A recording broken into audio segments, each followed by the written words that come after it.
All right, well, let's start. This is meant to be a really short talk, actually. So it'd be great. Here's what I was thinking I'm going to do, because this is supposed to be a 10-minute talk next week. So what I thought I'd do today is do the 10-minute talk and let me know if I go over. Anyone want to time me? Oh, that'd be awesome. Great, thank you. I thought I'd do the 10-minute talk, and then afterwards, once I'm done with 10 minutes, I could go back and we could go into more detail, and you could tell me if I go over 10 minutes, you can tell me what's boring. Okay, so tell me what. Okay, ready, set, go. Okay, so a lot of child language research is based on experimental data. There's also research done with corpus data. A large bulk of the available corpus data on child language is on this database called Childless, and that's at childless.talkback.org. And you go in, it looks like this. And today we're going to talk specifically about some Spanish child language data on Childless. The Spanish child language data is found in a folder called Spanish, right? And here's where the monolingual children's data is found. And in here, there's data from over 624 monolingual Spanish-speaking children. They're almost all from Spain, Mexico, and Venezuela. Okay. There's also a folder called bilingual, and in that folder, there are 194 children, Spanish-English bilingual children, most of whom come from one corpus called the Miami English corpus, okay? And those children, so the bulk of these children actually are 7 years old and 9 years old. And then there are 4 children who are bilingual, Spanish Catalan bilinguals, and 9 Spanish German bilinguals. Okay.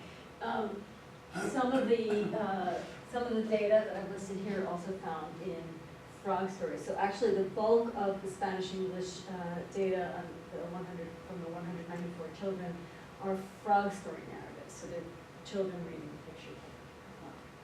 Okay, not reading, telling the story of the picture. There are also some data found in the narratives.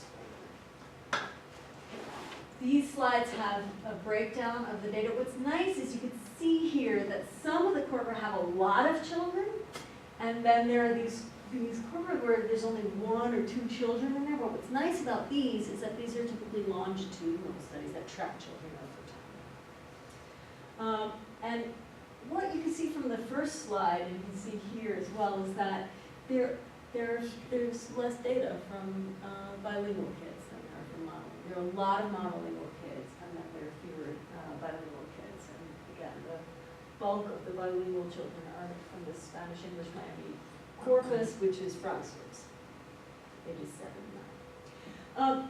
There are going to be more data added to Childless soon. So for example, Karen Miller at Penn State has data that she collected in Chile with 52 child caregiver dyads, and data from the Dominican Republic with 44 child caregiver dyads, and she plans to upload these to Childless when they're ready. So today I'm going to talk to you a little bit about my own corpora of Spanish-speaking children. I have a corpus of 154 monolingual children in Querétaro and who I recorded in Querétaro, Oaxaca.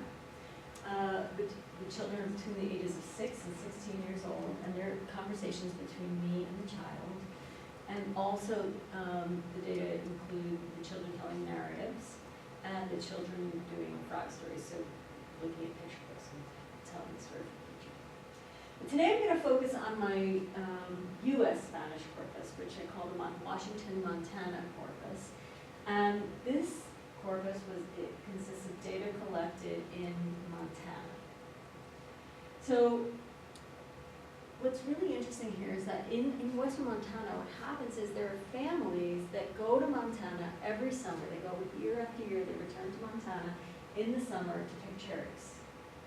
Okay? So in this Flathead Valley, which is western Montana, there are all these cherry orchards. And the cherry season is in the summer, July and August. During that time, there's a federally funded migrant education program. and it's the largest program in Montana. It has 2 locations, the local middle school, and then actually in the orchard, so there's this program where they hire tutors, and the tutors go into the orchards, put down blankets, and tutor the kids of the families right there in the orchards. So data collection for this corpus happened in the summers of 2011 and 2012. All data were collected by Eva Marata-Robles, who's pictured right there. There's actually a video of us talking about the corpus on YouTube. And the corpus consists of 28 adults who were recorded in the orchards in the evenings after work, and 36 children who were either recorded in the middle school or in the orchards. Okay, so a little overview of the corpus. So the adults in this corpus, almost all of them were born in Mexico. And the children, almost all of them were born in the US. So you get this like almost nice split, right? Like that they're so different from generation to generation. Of the participants who were born in Mexico, most of them came from Michoacan. And in fact, a lot of them came from a small village in Michoacan, which I can't name because it's such a small village and we give away the identity of the people, right? Some from Guerrero, and one from Guerrero, one from San Luis. Of the participants born in the US, most were born in Washington State, some in California, 2 from Florida, and 1 from Arizona. Now, leaving aside where they were born, where the participants currently reside, almost all of them reside in Washington State during the academic year. So meaning their permanent residence is Washington State, and then in the summers they travel to Montana for the cherry season. Okay.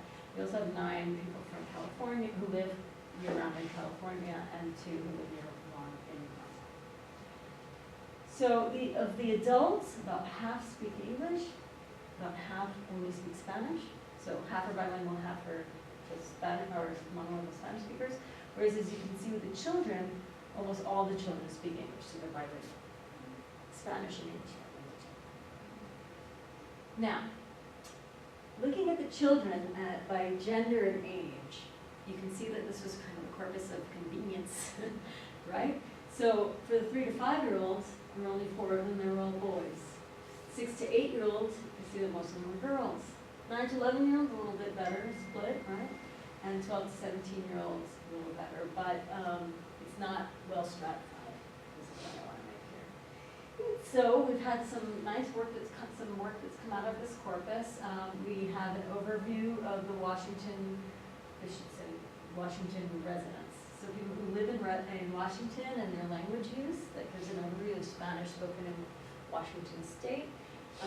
We have some work that's been done on subject pronoun expression, variable placement, and F aspiration, so like play instead of play. And I've also used data from the corpus for a forthcoming textbook. I don't know if that's coming out, I guess it's just But as I showed you before, this corpus has been still, so we need more children.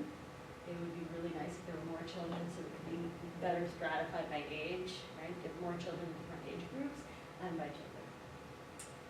And I want to share with you some mistakes I made along the way. I really needed to have collected more social information. So I recommend, if you're going to collect corpora, I think it's a really good idea how to really think carefully about the background questionnaire, which we've done more recently for more recent projects because I learned my lesson. So you really want language use questionnaire to go hand in hand with the corpora so you have social information about the children and the parents.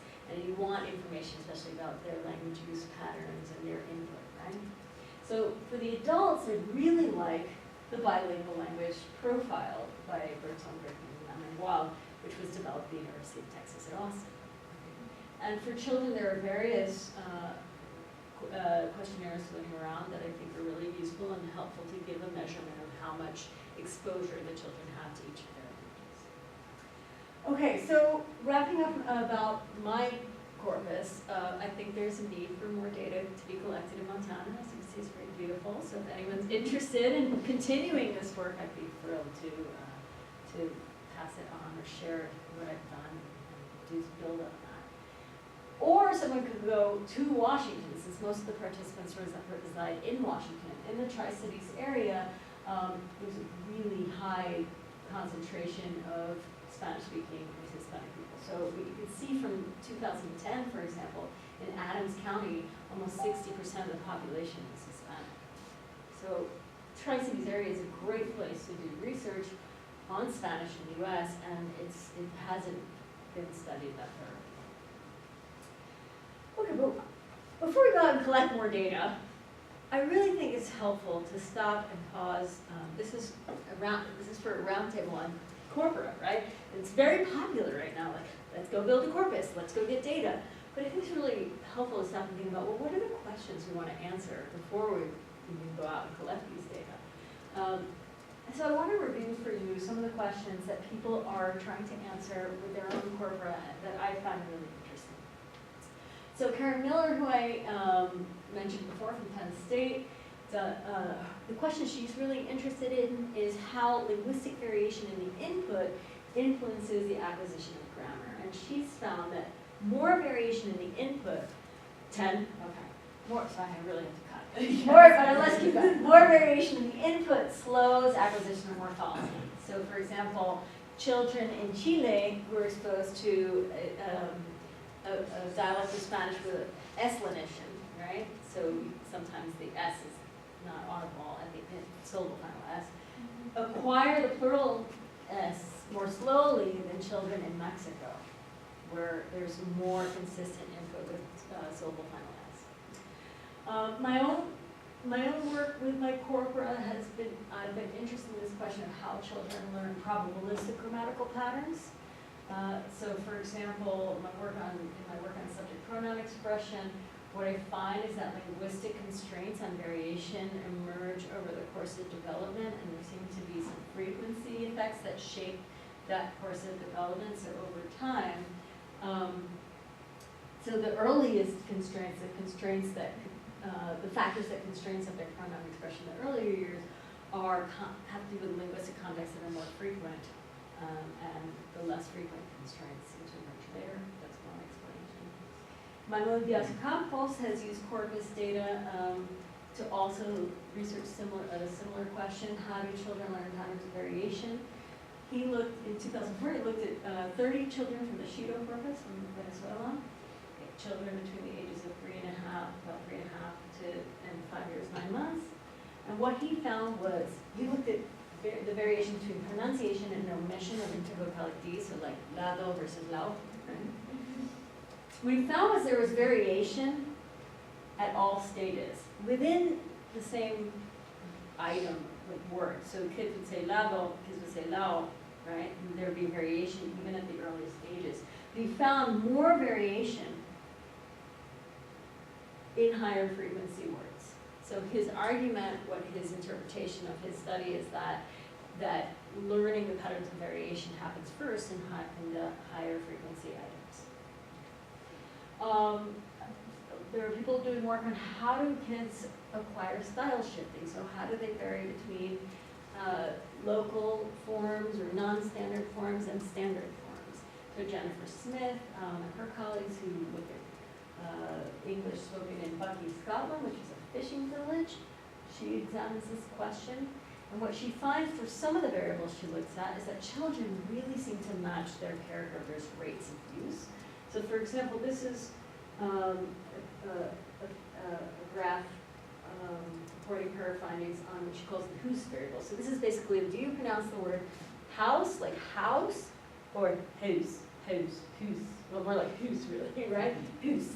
And she looks at it for a lexical item. No, it's not a perfect match, but you can see like a now, they pronounce always as nu, whose, nu. How, so it's how, not who, right?